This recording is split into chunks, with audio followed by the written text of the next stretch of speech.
actionfigureresource.com. Yesterday's toys, today's treasures. Welcome to the Action Figure Resource Podcast. I'm Alex Shaw. With me today is Dawn Nadeau, co-creator of IAmElemental.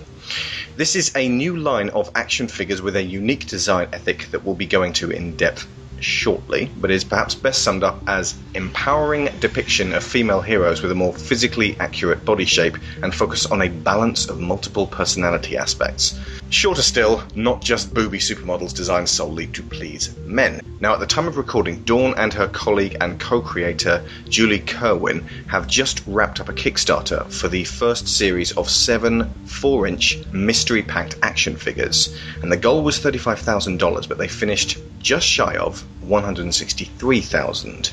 So first off, Dawn, hello, welcome to the show, congratulations. Hi Alex, thanks so much for having me. It is an absolute pleasure. Right, we're short on time, so before we get into the development process, let's look at the early foundation. Next question could fill a podcast in itself, but let's focus on the strongest points. What toys, and also movies, comics, and TV shows, did you and Julie grow up with that affected you, and especially which ones informed positively and negatively upon the eventual idea for IAmElemental? So basically, what were your influences? Sure. Well, Julie and I are incredibly different people, I'm sure, in childhood and certainly in adulthood.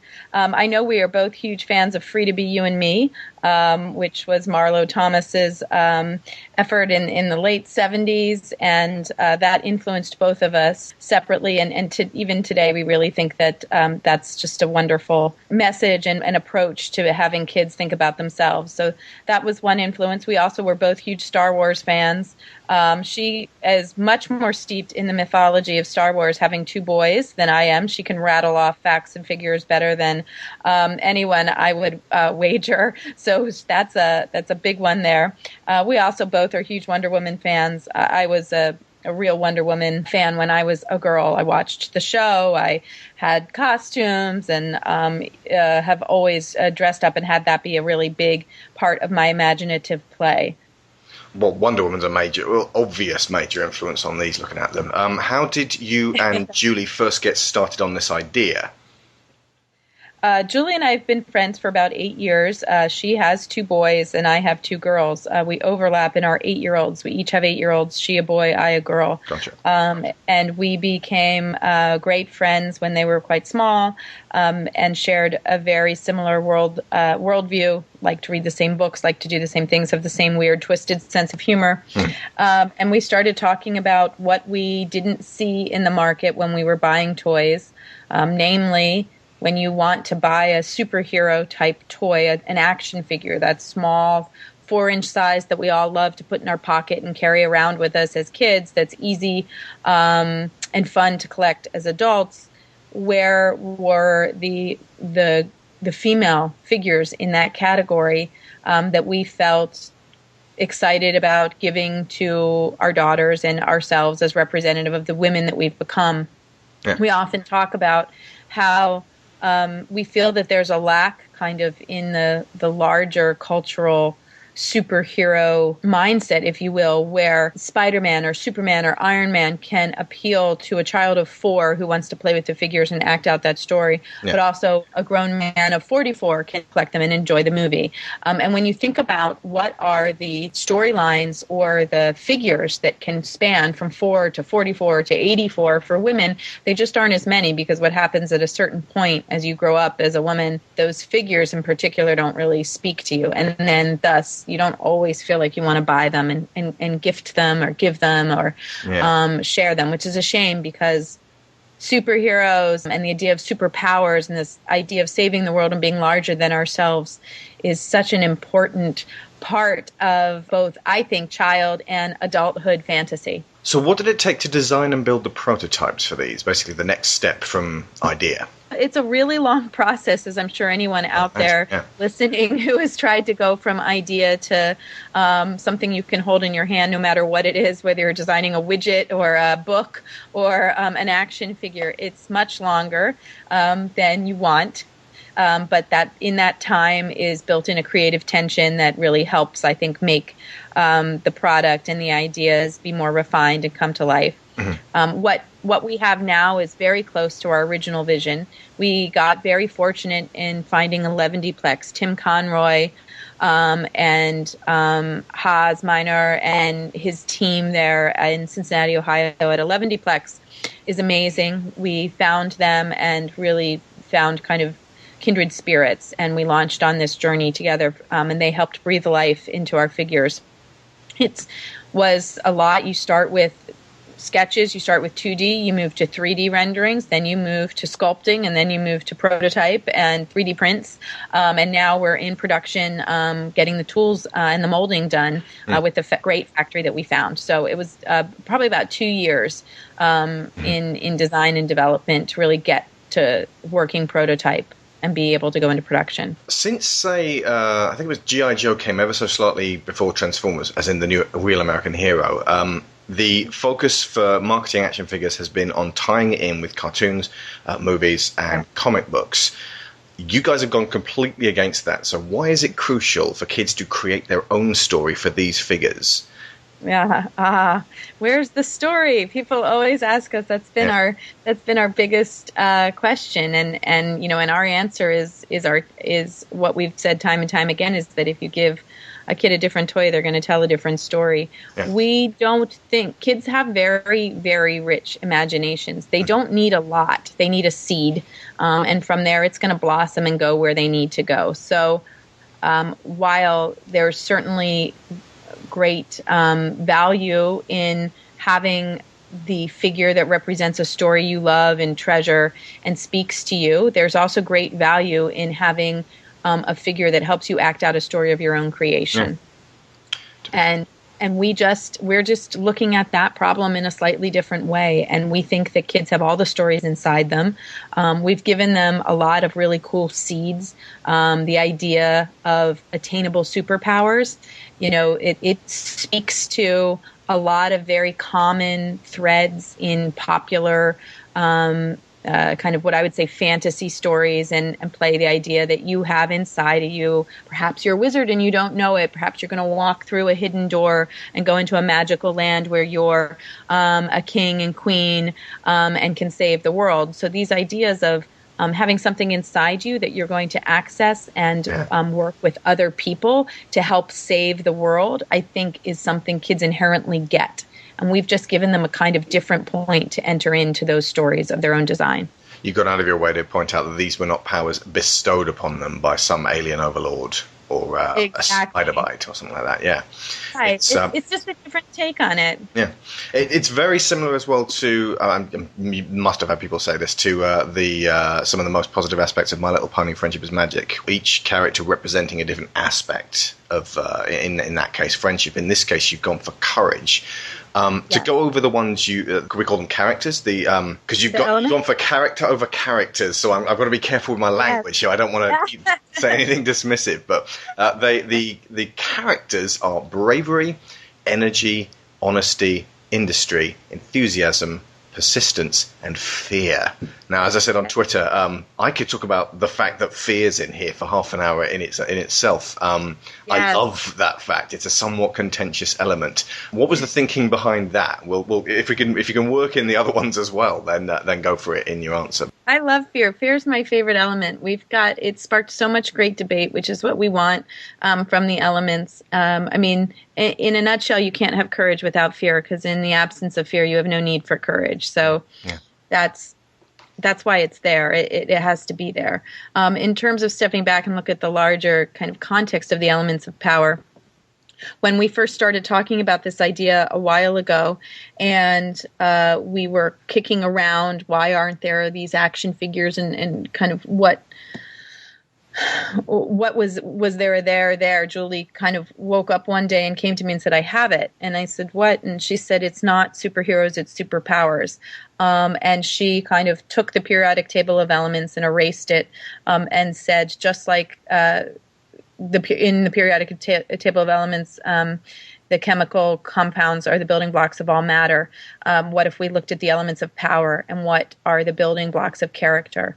And think about it as we are all elemental parts. And so the first series is courage, and it's the 7 elements of courage. What makes up courage if you break it down into its elemental components?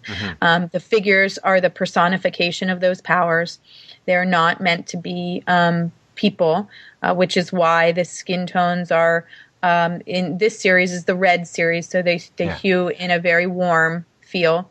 We've said the next series will be wisdom, and we'll hue in the blue tones and the cooler tones, and we'll continue to build out both the color palette and the core elements. So courage is our first, wisdom is our second, and you'll have to stick with us to see what the rest are, but each series will represent 7 elements. And when you put them all together as we build out the periodic table, it becomes quite a robust and interesting set of elemental parts that can be combined together in really extraordinary ways. In terms of fear, to go back to your original question, I think fear is really misunderstood. And people have said, is this the villain? Is this, why would you have fear in here? And I just encourage people to think about it. If you want to make fear the villain in your storyline, that's entirely up to you. I think fear, like so many things in this world, is you can't look at in black and white. And the impulse to stop, to pull away and hide, to freeze is sometimes a really powerful impulse. But when you can kind of go into that impulse and let it become part of you and then combine it with some of the other elements, it becomes incredibly powerful, because it's that which lets you stop and look around and take a breath and think. And again, if you don't have the fear, you have no need for courage. And I think people who are never afraid are probably not pushing themselves enough. Industry is another one that I was thinking on. How do you interpret industry in this case? It's a great question. I mean, industry obviously is is hard work and sticking at something. When sometimes, and this is really important when you look at character, things don't happen overnight. A lot of amazing things are achieved through an incredible amount of hard work. And industry is a core element. You can't, again, really have courage in the face of time unless you have industry. Yeah. How would you delineate that as being significantly different to another one of them, persistence? Yeah. You've been asked that one. Yeah. That's a great question. I love that you've thought about the elements. Persistence is not giving up, and industry is hard work. And they're two kind of different things. Like industry is giving all that you have to what you do and kind of putting your best self forward, and working hard. And persistence is just not stopping, like getting up again and again. And one of my favorite courage quotes is, "Courage doesn't always roar. Sometimes courage is the quiet voice at the end of the day saying, 'I will try again tomorrow.'"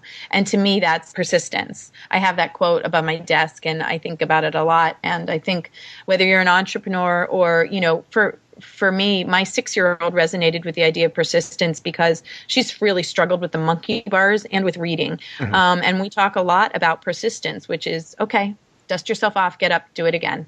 And that is a core element. And sometimes, persistence and courage are in whisper, and they're needed in very small ways, speaking up when you see an injustice. And sometimes they're in ways that we cannot even begin to fathom. I got this really amazing message when we were doing Kickstarter from a Vietnam vet who bought the figures for his granddaughter. And we had a really lovely exchange back and forth. And his view of courage was so nuanced and obviously so informed by experiences that many of us cannot begin to fathom. And to me, that is saying that inside of us, real heroes walk among us. And there's these components that you have. And this is what we want to say to kids. They're there when you need to tap on them. And if you need to be extraordinary, they're going to be there and they're going to serve you through. And I think the fantasy element of thinking you can be kind of superhuman is critical to being able to tap into that when you need it. And I really truly think that even for adults, without getting to kumbaya, you really need to sometimes harness that, because we all deal with different things that require courage. To be able to call upon it like a power Exactly. Of all of these, if I could get hold of any of them, it would be persistence for my 5-year-old daughter. She's got most of the rest of them licked, but she tends to, like, when we attempt something, she will quit within a few moments of not being fantastic at it. We went bowling for the first time the other week, and she was like, it's too hard, let's stop. So she needs totally. persistence. But that's the message, which is we all have some elements that we are super at. And the idea is that if you look at them, everybody has some that they like. For me, energy. I'm an incredibly energetic person. I just have a lot of energy. It's just comes the way naturally. I am. Gotcha. But sometimes, I can struggle with persistence. And it's those things that, you kind of look at where you're really strong. You're like, okay, I've got that. And you can just add to it. And I feel like everybody can find something that they're like amazing at because we all have a kind of really special talent. And the idea is like recognizing that and saying, what are you going to do with that special gift? And how can you combine it? Because our other message is shared. Everyone's powers grow stronger. These are the ideas that the elements don't exist they're not at their most powerful alone. They're not a lone wolf type of thing. They are stronger when they're combined. A little bit of the whole Justice League, let's combine our powers together. Which traits almost made it, and why were they ultimately rejected, or how did you reshape them into these specific ones? Ooh, that's an interesting question. I don't know if I have a good answer for that. I think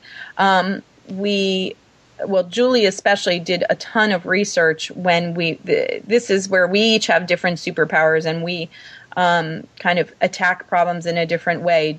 Julie is very much the kind of creative research and kind of go off and think deep thoughts type of person. She walks every day, and on her walks, she'll often come back with these amazing ideas. Her mind just works in this incredibly nuanced web-like way. And so she had done, I think, just so much reading around all sorts of things from brain science to the reading about different cultures and religions and what are common cultural traits that and character traits that cross culture and cross religion. Certainly all sorts of reading about the superhero traditions. And she just had all this kind of stewing away in her head. And it became, when we started to lay it out, it just was kind of obvious. It just naturally fell into place. And any traits that we talked about that didn't quite seem to be elemental to courage, we have on a shelf and we'll be rolling out. So we have, we spent so long in thinking about all of this that we have tons of ideas, and we can easily be rolling out things for everybody for the next 5 years without even blinking. We just have so much backlog of ideas to get out into the world and products, not just in our action figure line, but other ideas. So, and we're working on a 6-inch figure now, and certainly we've already announced we have Wisdom in development, and we have some other really cool things in the pipeline. So to the Kickstarter, what were some of your favorite ideas for incentivization, the things that you applied to different contribution grades? When we launched on Kickstarter, we always said it was about testing our hypothesis, and we weren't entirely sure what the reaction was going to be. We thought we had a really great idea. We thought it was going to resonate with people. It certainly resonated in the small communities. We had started to seed it out. When we asked people before we even launched, we sent out some signs that said, I am bravery, I am persistence, I am honesty. And we asked friends and family to have their child pick a power and then to also pick one themselves. And we have signs that say, my mom is, my sister is. And you can download them from our website at IAmElemental.com and snap a picture and send it to us, and we'll put it up in the gallery. But people just loved the idea of picking their power. And also, parents were fascinated to see what their kids were going to pick for them, and sisters. And it's just really exciting when you think about that. So we knew that there was something there. We were really blown away and so honored and humbled by the reaction from the collector community when we launched. And we did roll out the collectible tin as part in the middle of Kickstarter. We had the idea. We weren't sure if people would want it. When we heard that they might, we rolled that out. And then we decided to do the red courage figure because red is the kind of the color muse for the series.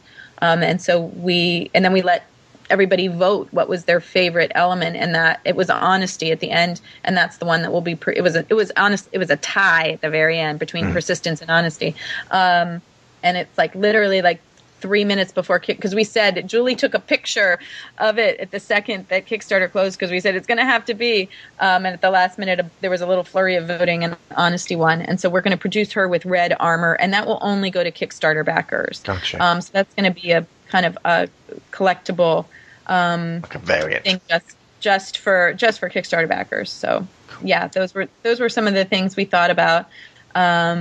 And we hope people like them. But we didn't want to roll out too many extra stretch goals because even though we have tons of ideas and things we want to do, it's really important to us that we remain focused on delivering this first set of figures, that they're of the quality everybody wants and expects from us and that we want to deliver, that we surprise and delight our backers, and that we deliver on time. And we're conscious of the fact that we're a new young company and we want to stay very focused on our first big production run.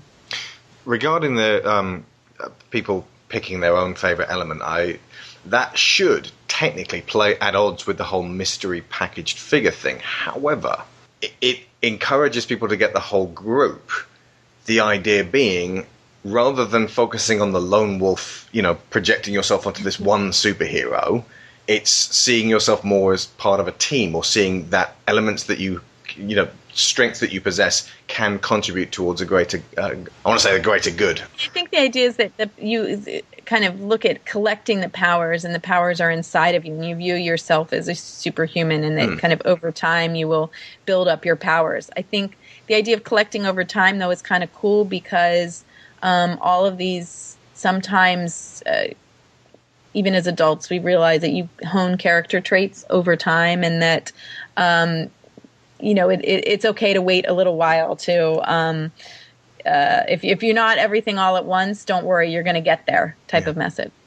I do like the fact that media has shifted significantly in the past 15 years. It started out at the beginning of all the superhero movies that it was like, one special person, often, special by accident. And it's now shifting more towards a lot of people sort of working together towards a common goal. I mean, even stuff like Pacific Rim, it's less about special person fights all the monsters as everyone pulling together. Yes. Well, and I think as the world gets more complex, it's just, we need the power of the collective for all sorts of things. That phrase, "it takes a village," is one that I think resonates on a lot of levels, whether you're raising children or starting a company or caring for an aging parent or just trying to make it through the day. Sometimes it's very, very hard to do alone. So what happens now that you've finished your Kickstarter? We're in production. We're full steam ahead. I went to Asia in the middle of Kickstarter. I met the factory. We really felt we wanted to lay eyes ourselves on things, shake hands. It's a big, important thing to us. We had gotten a wonderful referral from another Kickstarter creator, Ruminate, Bettina Chen and Alice Brooks, who founded a toy company called Ruminate, have been incredibly helpful and generous in their time with us. And they introduced us to their factory, and we are went into production with them. And so we're molding right now. We're doing a lot of molds. One of the things for the action figure fans out there is we went very high on the number of molds to ensure that we really have a great product. We focused so much time on making sure we get this articulation right. So we're in production. We're accepting pre-orders now on IAmElemental.com. People can pre-order. We don't have everything that was available to Kickstarter backers available for pre-order. The individual figures, the 1-3 figure collections were only available to Kickstarter backers, but you can get the complete set, or you can get a full box of 24, which makes great gifts for the holidays, well, of course. On our website and pre-order. And we're looking to ship in November for December delivery this holiday season. We'll be at Toy Fair in February 2015, which we're really excited about. Fantastic. And we're working on our 6-inch figure. So those of you who are on our email list will be sending information as soon as we have it about kind of sneak peeks and pre-ordering of that as well. Thank you so much for coming on to this. You just answered my next question, which was going to be, for everyone new to the party, where can they go to get hold of these figures? These are going to be in stores at some point?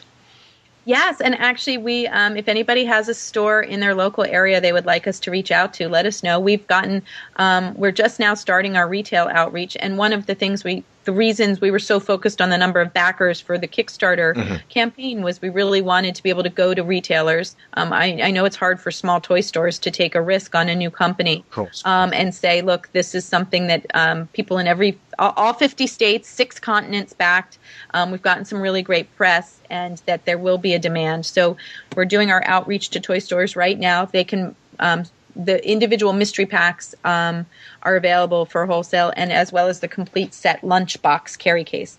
The collectible tin and some of the other IAmElemental products will only be available through our website. But the lunch boxes and the mystery packs, we hope will be in a store near you soon. Feel free to send us the names at IAmElemental.com. You can email us or email us at powerplay@IAmElemental.com, and we'll respond to everybody.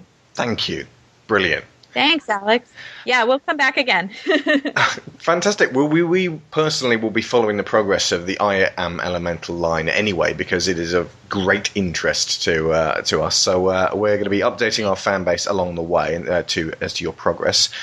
And best of luck moving forwards. Thank you. We are, by the way, so glad that there are projects like yours out there pushing the boundaries and showing that there is more than just the main 3 or 4 toy producers with the manufactured tie-in line stuff. I love this stuff. Absolutely. Yeah. Thank you. But, we couldn't do it without people like yourself and without your listeners and collectors and fans, because it's very, very hard to break in when you don't have bazillions of dollars like the Mattels and Hasbros of the world.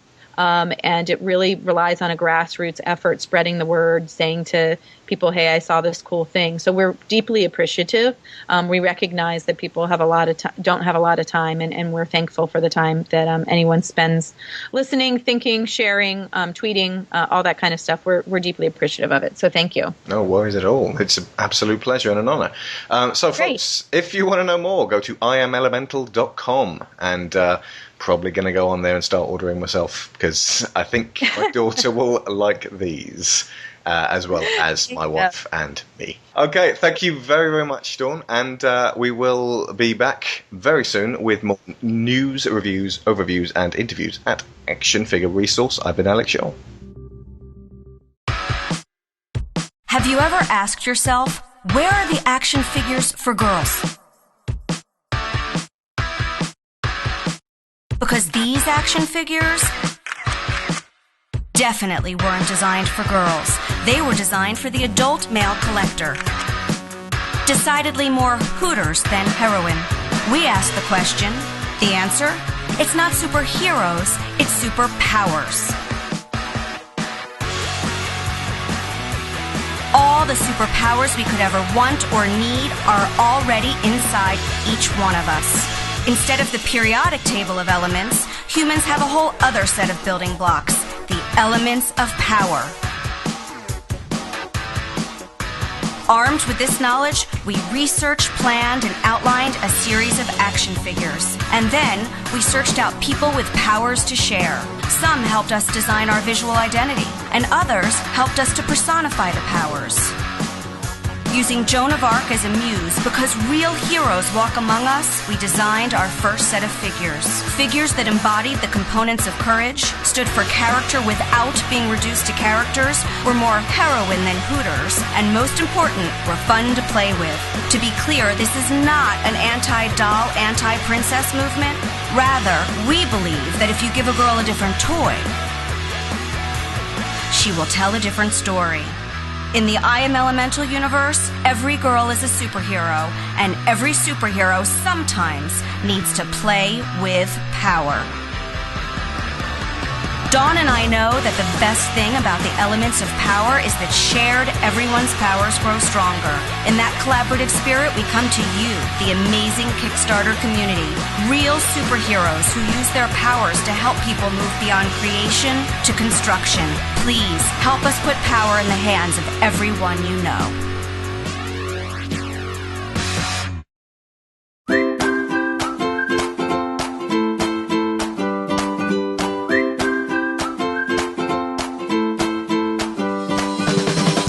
actionfigureresource.com.